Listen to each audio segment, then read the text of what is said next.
Bienvenue sur l'Afrique en marche, votre source incontournable d'informations, d'analyse et d'éducation sur l'Afrique. Ici, nous vous apportons une vision unique du continent, loin des clichés et des récits traditionnels. Aujourd'hui, nous allons décrypter la visite du président ghanéen John Dramani Mahama auprès des pays de l'Alliance des États du Sahel, AES. Nouvellement élu, le président ghanéen a entrepris une mission diplomatique cruciale: convaincre les membres de l'AES, le Burkina Faso, le Mali et le Niger de réintégrer la CEDEAO. Pourquoi cette initiative est-elle importante? Quels sont les enjeux pour la CEDEAO et pour l'AES? Cette visite pourrait-elle marquer un tournant décisif dans les relations ouest-africaines? Nous allons analyser ensemble les implications de cette démarche et comment elle pourrait renforcer la coopération régionale. Restez avec nous jusqu'à la fin pour comprendre tous les enjeux de cette visite. Si c'est votre première fois ici, abonnez-vous et activez la cloche de notification pour ne rien manquer. Dites-nous en commentaire ce que vous pensez de cette initiative du président Mahama. L'AES devrait-elle réintégrer la CEDEAO ou poursuivre son indépendance? C'est parti pour l'analyse.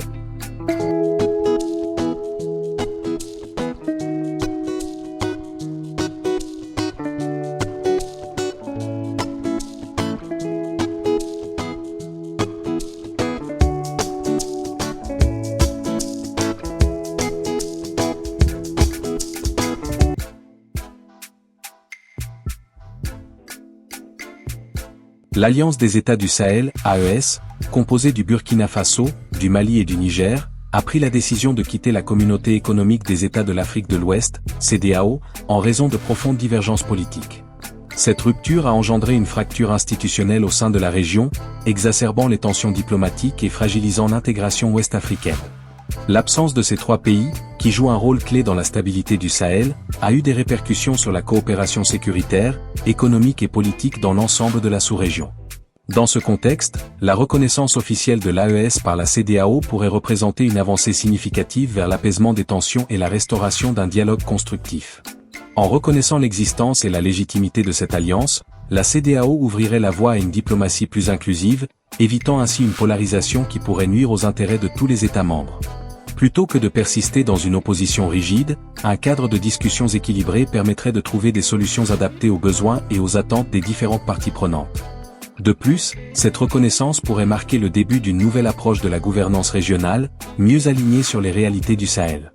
Elle offrirait l'opportunité d'intégrer davantage les préoccupations sécuritaires des États membres, notamment la lutte contre le terrorisme, qui reste un défi majeur pour la région.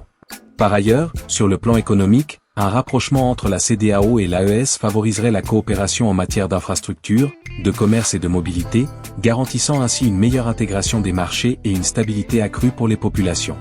Cette évolution permettrait de renforcer la souveraineté régionale tout en maintenant des liens stratégiques bénéfiques pour l'ensemble de l'Afrique de l'Ouest.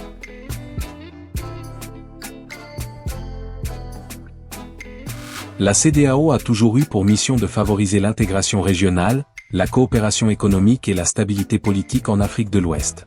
Cependant, la décision du Burkina Faso, du Mali et du Niger de former l'Alliance des États du Sahel, AES, et de quitter l'organisation régionale a mis en lumière des tensions profondes et des désaccords sur la gouvernance et la gestion des crises sécuritaires. Ignorer cette nouvelle réalité et refuser de reconnaître l'AES risquerait non seulement d'accentuer les divisions, mais aussi de fragiliser davantage la CEDEAO en tant qu'institution. Une approche de confrontation pourrait mener à une rupture prolongée, réduisant l'influence de la CEDEAO et compromettant sa capacité à jouer pleinement son rôle d'acteur clé dans la région. En choisissant plutôt de reconnaître l'AES, la CEDEAO adopterait une approche plus pragmatique et inclusive, reconnaissant la pluralité des dynamiques politiques internes aux États membres. Cette reconnaissance ne signifierait pas nécessairement une approbation totale des décisions prises par l'AES, mais plutôt une volonté de dialogue et de coopération. En intégrant cette nouvelle configuration géopolitique, la CEDEAO montrerait sa capacité à évoluer avec les réalités du continent, en trouvant des solutions adaptées aux défis sécuritaires et politiques auxquels la région est confrontée. Cette posture renforcerait également la crédibilité de la CEDEAO en tant qu'organisation capable de s'adapter aux nouveaux enjeux et de préserver l'unité régionale malgré les divergences. Plutôt que de s'enfermer dans des postures rigides, l'organisation pourrait jouer un rôle de médiation et encourager des formes de collaboration qui bénéficieraient à l'ensemble des pays concernés. Une CEDEAO plus souple, plus à l'écoute des États membres et plus proactive dans la résolution des crises aurait tout à gagner en consolidant son leadership régional et international.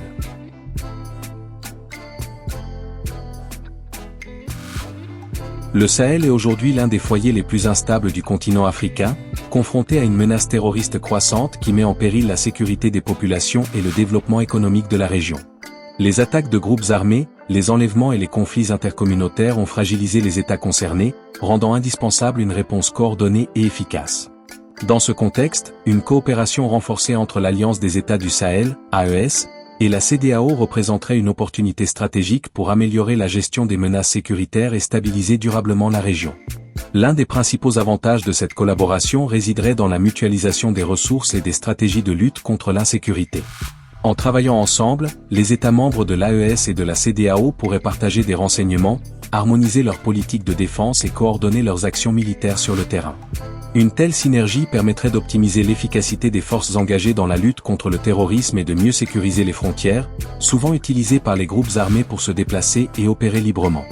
Par ailleurs, un partenariat plus étroit entre l'AES et la CEDEAO ouvrirait la voie à un accès facilité aux financements internationaux et à une assistance militaire conjointe.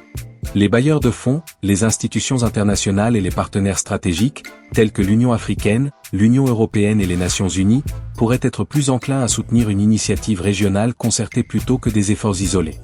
Une telle coopération renforcerait également la crédibilité des États sahéliens sur la scène diplomatique, leur permettant de mieux négocier des accords d'aide et d'assistance technique pour la formation des forces de défense et de sécurité. Ainsi, plutôt que de persister dans des tensions et des divisions, la CEDEAO et l'AES auraient tout à gagner à travailler ensemble pour construire une réponse efficace face aux défis sécuritaires du Sahel. Cette alliance ne se limiterait pas à des questions militaires, mais pourrait également inclure des initiatives de développement, de gouvernance et de stabilisation, garantissant ainsi une approche globale et durable pour la sécurité et la prospérité de la région.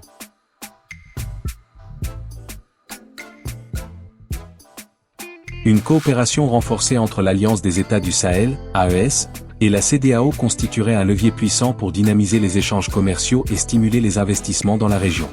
Le commerce intra-africain reste un enjeu majeur pour le développement économique, et une meilleure collaboration entre ces deux entités permettrait de fluidifier les transactions, de lever certaines barrières douanières et d'encourager la libre circulation des biens et des services.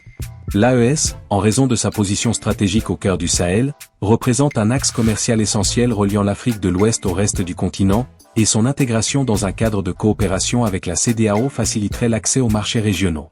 Par ailleurs, la stabilité politique et diplomatique issue de cette collaboration aurait un effet positif sur la confiance des investisseurs.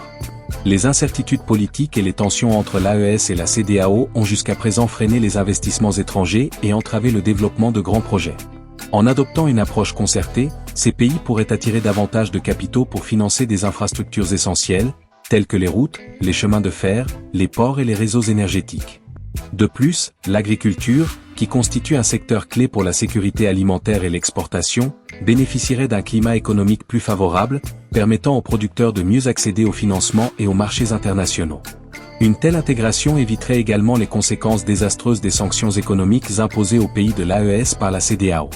Ces mesures, bien que motivées par des considérations politiques, ont eu un impact direct sur les populations, limitant l'accès aux biens essentiels, perturbant les chaînes d'approvisionnement et fragilisant les économies locales. En trouvant un terrain d'entente et en privilégiant le dialogue, les deux blocs pourraient éviter ces restrictions, garantissant ainsi un environnement économique plus stable et plus prospère pour tous. En définitive, une coopération entre l'AES et la CEDEAO ne se limiterait pas à une simple normalisation diplomatique, elle offrirait des perspectives économiques solides, favorisant la croissance, l'emploi et la résilience des économies ouest-africaines face aux défis mondiaux. L'Afrique de l'Ouest a tout à gagner d'une intégration harmonieuse et inclusive, où chaque pays pourrait tirer parti des complémentarités économiques et des opportunités régionales pour un développement durable et équitable. L'appel du président ghanéen est une initiative stratégique pour préserver l'unité et la pertinence de la CEDEAO. Plutôt que d'exclure l'AES, il est préférable de l'intégrer dans un cadre diplomatique adapté. Cette reconnaissance pourrait marquer le début d'une nouvelle ère de coopération régionale, bénéfique pour la sécurité, l'économie et la stabilité politique en Afrique de l'Ouest. Si vous avez apprécié cette vidéo, faites-le nous savoir en commentaire. Votre avis compte et nous aide à proposer des contenus toujours plus pertinents. N'oubliez pas de vous abonner et d'activer la cloche pour être informé de toutes nos prochaines vidéos sur l'actualité africaine. Soutenez notre travail en suivant le lien en description. Votre engagement nous permet de continuer à vous offrir une information indépendante et de qualité. Merci d'avoir regardé l'Afrique en marche.